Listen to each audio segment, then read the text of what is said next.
திங்கட்கிழமை நினைக்கிறேன். இந்த 2 நாளுக்கு முன்னாடி நடந்த விஷயம் இது. இந்த பக்கம் எங்க வீடு சைடு வந்து பாத்தீங்கன்னா, துணை முதலமைச்சர் திரு உதயநிதி ஸ்டாலின் அவர்கள் வந்து இந்த பக்கம் போனாங்க போல இருக்கு.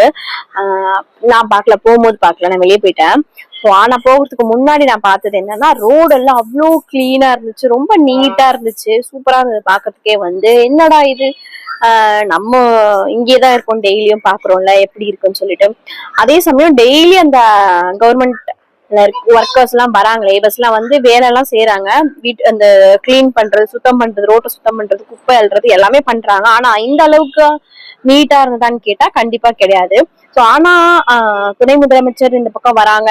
நாட் ஓன்லி துணை முதலமைச்சர், எந்த ஒரு மினிஸ்டரோ எம்பியோ யாராவது ஏதோ ஒரு ஹையர் அத்தாரிட்டி இந்த பக்கம் போறாங்க அப்படின்னும் போதுதான் வந்து ரோட்டை சுத்தம் பண்றது, அப்படியே சுத்தி இருக்கிறது எல்லாமே வந்து கிளீனா வச்சுக்கிறது அப்படின்னு சொல்லிட்டு பண்றாங்க. குப்பை கிளீன் பண்றவங்க, ரோடு கிளீன் பண்றதுலாம் வந்து டெய்லியுமே வருவாங்க.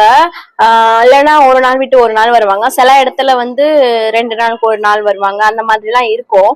அதுதான் அவங்களுடைய டியூட்டி அண்ட் ரெஸ்பான்சிபிலிட்டி. அததான் அவங்களோட வேலை. அதுக்கு அவங்களுக்கு சம்பளம் கொடுக்குறாங்க, அதை பண்றாங்க. பட் அதை வந்து டெய்லியுமே வந்து இதே மாதிரி பண்ணாங்க அப்படின்னா வந்து சூப்பரா கிளீனிங்கா இருக்கும்.